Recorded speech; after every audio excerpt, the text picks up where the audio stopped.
So what you scared of? What's keeping you from executing on that knowledge that you paid for, that mentorship, that class, that webinar? What's in the way? Well, guess what? I'm going to be talking about those fears in this upcoming episode of Real Reading Talk. Stay tuned. Hello, everyone, and welcome to another episode of Real Reading Talk. I am your most gracious host, Miss Sasha. And with Real Reading Talk, I discuss the real systemic issues that are at the very core, the very foundation as to why there are low levels of literacy in the Black community and the ways in which we can combat these issues together. I welcome you. I thank you all for joining me. For my old heads, thank you all. These last episodes, I apologize because I have not been consistent with putting them on weekly as my intentions were. Life just lifing, and you know what?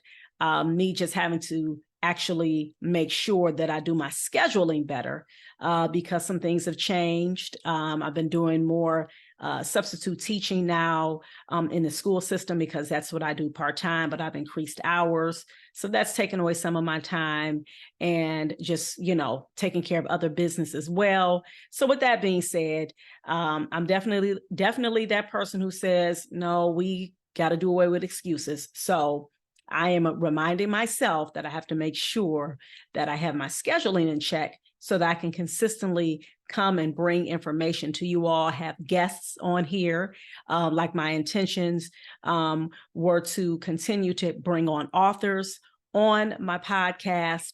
And, with that being said, I'm going to get right on into it, the topic at hand, okay? Which is kind of like in line with me just talking about how I need to make sure that I continue with my commitments as to bringing you all the information on the podcast, all right, as it pertains to us in the Black community, us, all right, meaning Black folks first. Anybody can listen, of course, sure, I want everybody to listen, but just understand my target audience has been and will be Black people, and us making sure that we bring literacy back into our homes, making sure that we place high value on literacy in our homes, because that is our legacy. That is something that's a part of our history, and we have to continue building that legacy of literacy, all right? So what I wanted to address today for you all, whatever time of day it is this is something that I was thinking about. I called it my after Fajr thoughts.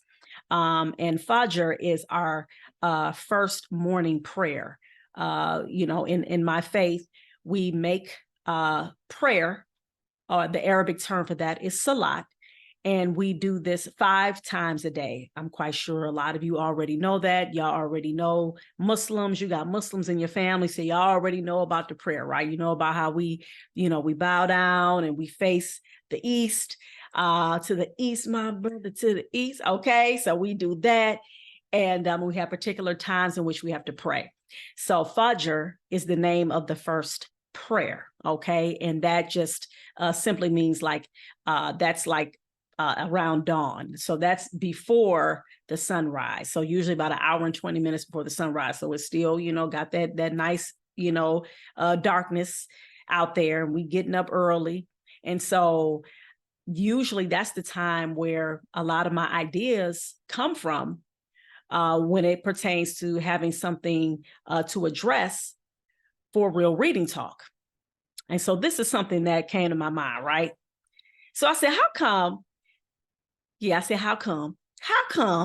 after we get the knowledge, information, we done pay for the webinars, we got the mentorship, we took the classes, the lectures, we did all that, and then we still don't execute. We still don't go and handle the business that we actually got the knowledge. We done gained all the information. We had somebody that we paid for that mentorship. We did all of these things to prepare us. But as soon as we get there, it's like, oh no, wait a minute, I've got something to do. We don't execute. And as my dear brother Beyond Win would say, we don't run the effing play. Okay, those of you who all know about running the play as it pertains to football, handling that business, right? Going and doing what you're supposed to do. Get out there and handle it. You got the skills, you got the information, you got the tools. People was in your ear. You got all the necessary things, but then you don't execute. And yes, I'm talking to me first. Oh, yes, I am. Trust and believe. I was like, ooh, I'm like, alhamdulillah, praises due to God. I said, oh yeah. I said, this one, oh yeah. I said, I know that there are a lot of folks who are struggling with this. And so what I wanted to do was I wrote down 7 reasons as to why this occurs. And I wrote down 7 ways. Well, I think I got 8. I think I got 8 ways in which we can get rid of it. Okay. We can tackle the issue at least. So the first thing I'm going to say is that the first reason, the underlying cause is fear. Yup, fear. Being a scaredy cat. In full disclosure, y'all, I've battled with scaredy catism for a large part of my life. Okay, literally. All right. I mean, to something as simple as, I'm just full disclosure. Y'all gonna laugh, but I don't care. I'm laying it out. I mean, I'll be afraid if I had to throw up, I'll be afraid, y'all. Seriously, even as an adult. I know. I hate it. But to actually be like, oh my God, oh no, I feel sick. Can somebody come in the bathroom? Oh, literally. Okay. Yeah, I'm telling on myself today. Ooh, this is empowerment season. It's season. Freedom, y'all. Freedom. But guess what? The only way you're going to get better is if you acknowledge the problem first. So if you continue to act like it does not exist, if you sit up there and try to, put it to the side and, sweep it under the rug, don't face it head on. And the only thing you're going to do is this, it's still going to be there. It ain't like you got rid of it. You're just going to be trying to find more creative ways to try not to address it. Right. And so that's what I'm about to get into in terms of the fear factor, right? The fear factor is what keeps us from execution. People who are thorough business owners, they would definitely agree. That's what it is. It's the whole execution piece. You can have the mentorship. You can pay for the classes. You can attend the webinars. You could go to the lectures, all of it. But it does not mean nothing if you don't execute. If you don't go handle your business. And yes, what does this have to do with literacy? Everything. All right? Because of the simple fact, y'all, when we are seeing issues in our community where you got these high levels of illiteracy, when you have kids in the classrooms who are struggling, they know they're struggling. The parents even struggle. But you know what keeps them from trying to get that necessary help? It's the fear. It's the fear. Afraid. You're afraid that somebody's going to find you out. You're afraid they're going to know. Even though what you don't understand is that people already know. That be the thing with stuff.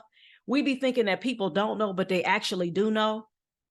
And so that's why we try to hide stuff, and we try to do everything we can to scapegoat and all of that. But it's like people who are in tune, they know. And so that's why I'm here to let you know the 7 reasons that I came up with, right? In terms of with that whole fear piece. And I have 8 ways in which you and I can start to tackle this issue, right? Because this issue of execution can be applied to every aspect of our lives. And that's why I said, yes, it pertains to literacy, because yes, the execution piece, handling your business, making sure that you do what you got to do. And that's how we can begin to see success as it pertains to reading in our families and our communities. So number one, the first one is the fear of messing up, right? That's the first thing. We're so afraid that we're going to mess up. And really what it is that we're afraid that somebody's going to see that. And so the moment they see that we're human and that human part of us happens, you know, we're like, oh my God, it's the end of the world. Oh no. Oh my goodness, I suck, da, da, da.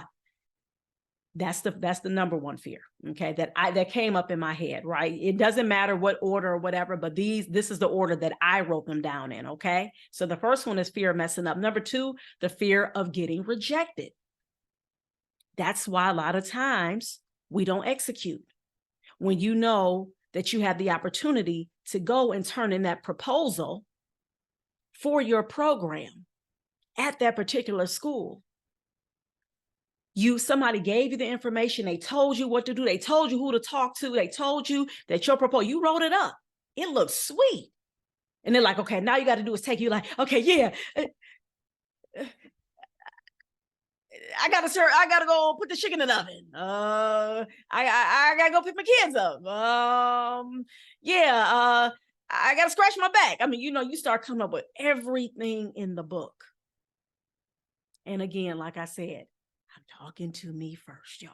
Trust me, this is a therapy podcast, okay? Today. Number three, the fear of gaining, then losing it all. That one right there is a big one for folks. The fear of gaining, then losing it all. I actually read in the book, what is the name of that book? Our dear brother, Mahmoud Abdul Rauf, his book that he has written. It's like, I guess, you know, like a memoir, autobiography, because it's talking about his life. And you know, he's the one, of course, as we know, he got kicked out of the NBA for standing up. For not standing up for for the national anthem and all of that type of stuff. So, but one of the things he talked about is that this is something that he had struggled with in terms of, okay, I get all of this money, I get this fame and all of that, but then what if I lose it? And this is the stage where a lot of times where people wind up self-sabotaging. So they start doing things that mess themselves up just so they don't be able to get things, just so they don't get to that next level. Okay. So yeah, so pay attention. The next one, fear of outgrowing the people around you. Fear of outgrowing the people around you. That is something that's a big one, especially with our young people. A lot of younger people deal with that because of the fact you talk about peer pressure, especially you got folks around you, they're not handling their business. They haven't found their purpose yet. And so you already are there, you know what you want to do. And it's like, you're thinking, okay, if they haven't found their purpose, I got mine, then what can happen is I can begin to outgrow them. And then what's going to happen to our relationship? And so I'm addressing these issues because these are real issues that I know I've dealt with personally, as well as I've read about and of course seen, heard about rather. And so these are things that are real, and I'm addressing these because in order for us to fix the problem, we have to actually address it head on. The next one, fear of not deserving what you've gained. Ooh, so you've gained it, right? So I said before about the fear of gaining it and losing it all. Another fear is the fear of not deserving what you've gained. And this actually can start, the whole imposter syndrome can start creeping in, right? So like, say, you see yourself being successful, you're doing what it is that you need to do in whatever respective field that you're in. Just like with me, I'm a reading tutor. You have people who are, they may be car repair folks. They may be whatever type of business owner that they are, right? But what happens is they have a fear of not deserving the praise, the accolades, the awards, the more money that they've gotten. All right. So they start going into the whole imposter syndrome, which is you start thinking like, man, they gonna find me out. I'm not that sweet of a reading tutor. In fact, I suck. They don't know how sometimes I struggle with, putting particular lessons together. If I'm so thorough, if I'm so sweet, I'm so this, then why I'm struggling with this? And I'm supposed to be helping other people. These are real thoughts, y'all. These are real things. I know I've experienced that. Others have talked about how they've experienced that. So again, these are the fears. And I'm going to get to the solution, how we can tackle these fears, how we put up our deuce like, all right, I know you there, fear. That's all right. Wop, wop. I'm about to jab. All right. I'm about to do the 1-2 real quick. The next one, or the last one, I should say rather, is now this one, and this is for real, okay? You still have folks who fear that the white man is going to take it all back. And why do I say this though? Now this one right here, when I was writing this down, I was like, okay, I'm definitely going to make sure that I give examples of why you have Black folks in particular who have this thought process.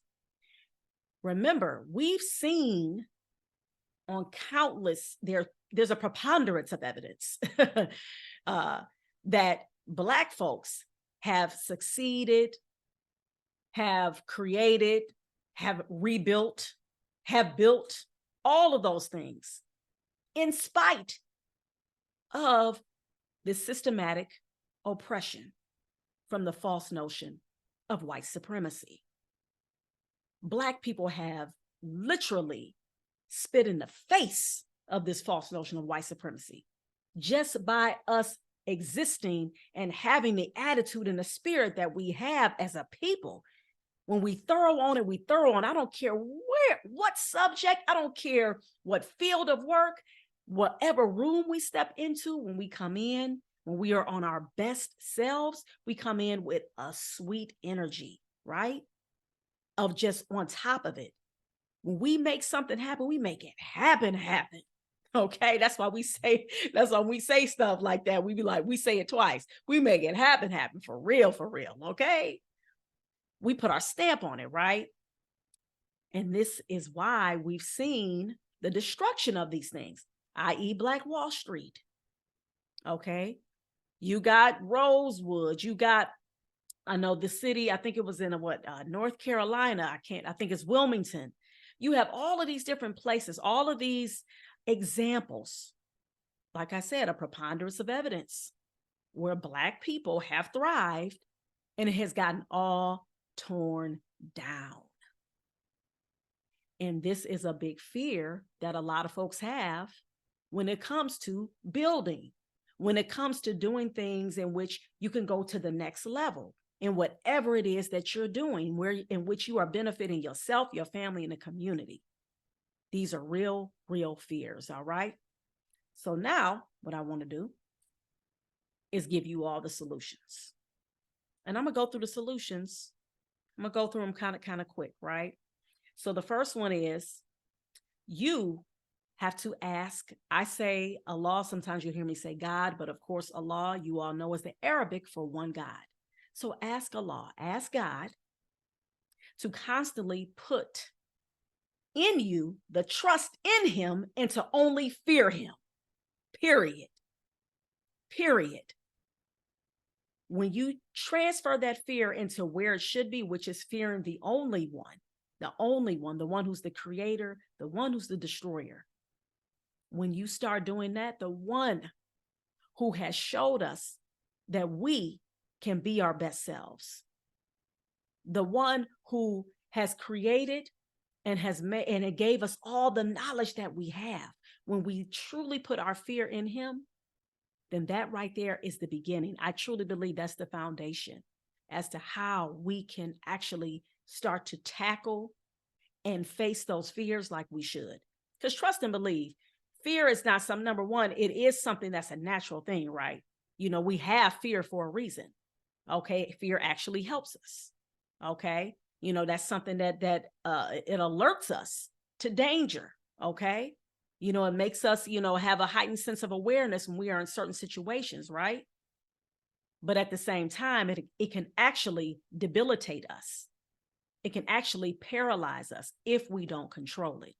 And that's why you have to, again, like I said, one of the solutions is making sure that you put your total trust in the one true God, okay, who's created this all, who's given you your talents. Remember, he's the one, not saying he in a man sense, but he's the one who has given you the gifts and your purpose. Number two, eat the frog. Eat the frog. I know a lot of y'all probably heard that, right? Eat the frog. Do the hard part first. A lot of times, again, like I gave the example of turning in a proposal to schools about your program. That's something that you struggle with. That's something that is hard for you. Well, guess what? Do that first. Get it out the way. All right. Number three, surround yourself with people who are fearless. Be around people who have that energy that you are looking to attain within yourself. Okay. Just like we know the saying, you hang around 9 broke friends, you bound to be the 10th one. All right. So change that, flip that around, hang around 9 fearless people so you can bound to be the 10th one. Okay. Number 4, write down what you have to do so you can see it every day. All right. So keep it in your face, whatever it is that you have to handle so you can know that you have to execute on this. Make sure you do that. I have a whiteboard now with some information, different things I had to take care of. And I have been executing on those things. I can attest, it helps me. All right. As long as I'm making sure that, and you have it visual, right? Have it in your view. Don't have it tucked away. Don't go buy the equipment and then go put it somewhere, where you can't see it. So now you can't apply what it is that you've gotten. Number 5, put positive affirmations by your mirror so you can see them while looking at yourself. Because remember, a big part of that fear is that's when the self-doubt creeps in. That's when you start looking at yourself like you're not worthy, like what it is that you have to offer. It's not something that people need. It's not something that people want. You think about all the times you made mistakes, you stuttered, you tripped over your words. You're like, oh my God, they're going to think I'm a farce. They're going to think, I don't know how to communicate. What's wrong with me? All of this type of stuff. That's what the positive affirmations are for, to reverse that thinking. Number 6, do what you say you're going to do when you say you're going to do it. Just like I give the example of me committing to having podcasts once a week. Again, this is something that goes into the execution piece, right? And that goes in every aspect of our lives. The last 2, celebrate your wins, no matter how small. So any accomplishments that you have achieved, celebrate those. Give yourself a pat on the back. I'm an ice cream lover, okay? So I'll find an excuse in a minute to treat myself to some ice cream. Like, oh man, shoot, I turned in 10 proposals. Hey, come on, Ben and Jerry's, Joe's, all right. So that's what I'll do in a minute, okay? So celebrate your wins, okay? It don't have to be something unhealthy like ice cream, okay? It could be a nice smoothie, okay, or a nice salad. And the last one, when the fear arises, acknowledge immediately. Seek refuge with God from it and keep moving towards your goal. All right, I'm going to repeat that again. When the fear arises, because remember, it's going to come all the time, especially the better you get, the more you start going to the next level, the more you start getting better with whatever it is that you need to deal with. That's when the devil, he going to come. And you got to say, the devil is a liar. All right, you got to make sure that you acknowledge, okay, the fear is there, but guess what? I'm not about to let the devil win. I'm about to ask Allah. I'm about to ask God, please get the devil away from me, because the devil is a lie, okay? He's the chief deceiver. Trust and believe. So with that being said, I hope this information, I hope this podcast was uplifting. I hope it helped you. And whatever it is that you are aspiring to do, however it is that you're trying to get better, I pray sincerely that you do, that you achieve your goals, you hit your targets, and that you make sure that you execute on the things that you say that you're going to execute on. Apply that knowledge. All right, you guys, that was it. This was another episode of Real Reading Talk. And make sure that you like, subscribe, and share this podcast. All right, because I'm going to be uploading it, of course, to YouTube. It's going to be on Spotify and all the podcast platforms. All right. So I appreciate you all for listening once again. And remember to please, please keep reading for at least 30 minutes a day. This has been another episode of Real Reading Talk, I think this is episode 17, something like that. This is season 3. All right. I'm Miss Sasha, Real Reading Talk. Peace. Yes. Just like I told y'all, right? I was able to break down, and those, again, when I was breaking down those fears, those were just some of the fears that came to my mind. Like I said, these are some of the things that I've struggled with. And these are things that I've heard about other people struggling with as well. And so just like how I always give in the intro, or always talk about rather, when it comes to introducing Real Reading Talk, is that it's not just about talking about the problems. It's about offering solutions, because we could talk about the problems all day, but we got to make sure that we apply the solutions, because we can know what the solutions are, but if we're not applying them, if we're not executing on them, then it's just really like, why even know about it then if you're not going to do anything about it. So I hope that this episode was empowering for you on a personal level, because when we are together in terms of mentally, and when we have built up that courage in our hearts, then nothing can stand in our way. We can tackle any situation. If there is something that you can't do, because there's always going to be something you can't do, right? Then you go seek help. You ask someone to help you with what it is that you need help with. That's part of the execution as well. And then when they tell you, okay, you got to do X, Y, Z, A, B, C, then again, that's when the onus comes back on you and the execution is in your hands. So with that being said, I want to take care of some housekeeping. So first and foremost, I am a pre-K through 4th grade reading tutor, and I'm also a certified dyslexia tutor. And the name of my tutoring business is ABC Learn Tutoring. And I've been a tutor for well over 17 years, but I turned it into my actual tutoring business. I did that in 2013 or 2012. That's when I got the LLC and everything. And then I actually focused more on reading in 2013. So if your child is struggling with things like the phonemic awareness, they're struggling with fluency, phonics, they're struggling with comprehension, with basic writing skills, basic grammar and punctuation, because that's my sweet spot, right? Just the foundations, all right? Getting our babies ready to go to the next level. Please reach out to me at abclearntutoring.com and click on that free reading assessment today. You can check out the testimonials. And I have actually other testimonials that I have not put on the site that people have texted me and said, hey, look, I am grateful. Thank you. My child has, they are soaring now in their reading. They passed the reading test. They're more confident. These are real things that people have told me. So I am definitely looking forward to helping your child get that reading assistance that they need. I'm also the founder and executive director of ABC Read, which is a 501c3 nonprofit organization, and our mission is to develop and nurture a culture of literacy in Black and underserved communities. We've given away over 5,700 books and counting, all right, throughout the city of Cleveland. We've had phenomenal, dope reading events, that's what we call them. And so if you are interested in helping us continue to fulfill that mission that was started in 2014 consistently. So we're coming up on our 10-year anniversary, y'all, of ABC Read. Holla, okay?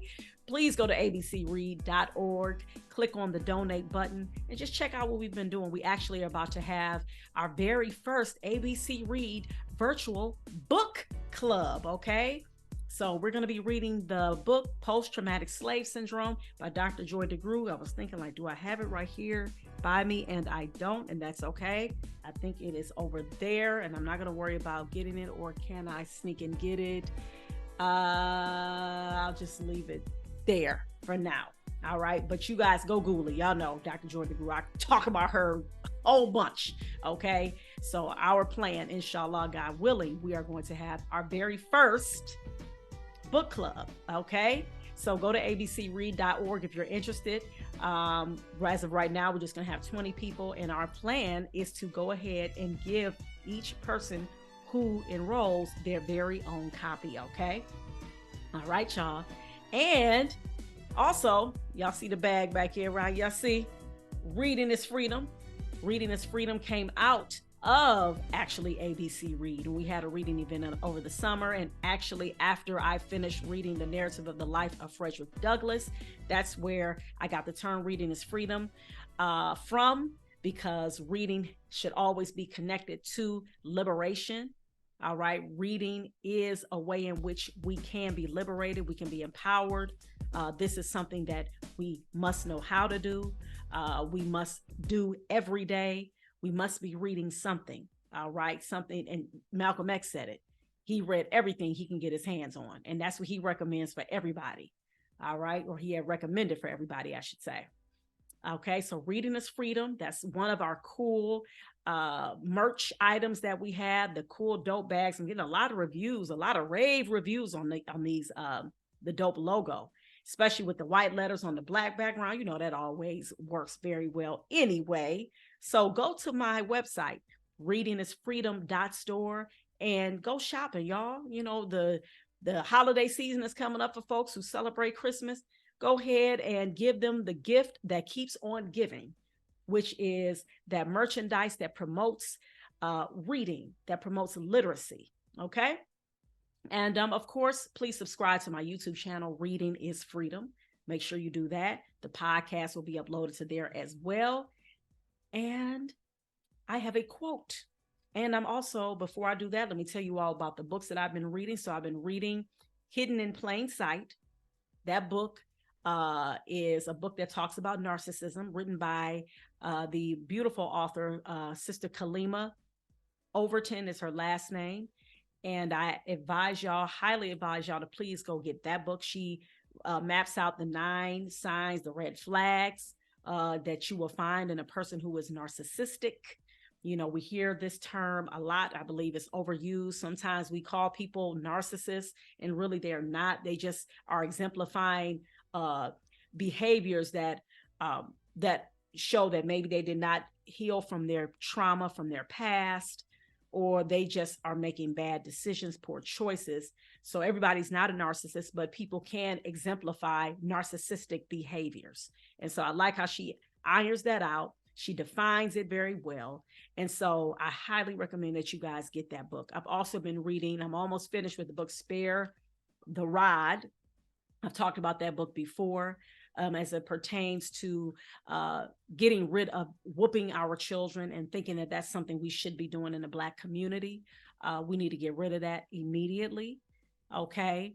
And also Black Power in Palestine. I had started reading that and picked that back up, especially since what's been going on in the Gaza, the obliteration, the genocide that's been occurring to the Palestinian people.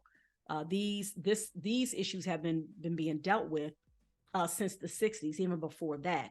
All right. So people like Malcolm X, Stokely Carmichael, his name, I think I changed it to Kwame Nkrumah. I believe, no, I'm sorry, Kwame Ture. Ooh, I'm mixing him up. He was, I think, the president of one of the African countries, Kwame Nkrumah. But so, and with that being said, we should be educated on what's going on. Our children should know what's going on in Gaza. They should, my children just told me, and I got to go fact check this. They told me that literally the whole class of 23, 24 graduates, those who would have graduated, literally, they have all been bombed. They have all been killed in Gaza.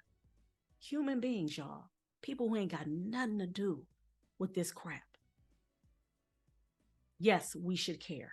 Yes, we should care. Period. And again, this is an education piece because I know you have a lot of people who don't understand the history as to how we got here. The whole question about Hamas, and saying that they got hostages and they started it and all that. But a lot of people have to understand, when you are learning and finding out about this situation, trust and believe it did not just happen in October. This has a long history. It has a past. And so we literally are obligated to learn about it. We have an obligation. But trust and believe, genocide is something we know about as Black folks. Our indigenous brothers and sisters, the Native Americans know about it. Okay, so we know what genocide, what that looks like, okay? And we definitely should not be endorsing that, period. All right, y'all. I am going to end right there on that note. I thank you all for listening again to another episode of Real Reading Talk. And I'm going to leave you with this quote from LeVar Burton. He said, "For me, literacy means freedom for the individual and for society." Thank you all for listening. My name is Miss Aisha. Another episode of Real Reading Talk coming at you. And remember, reading is freedom.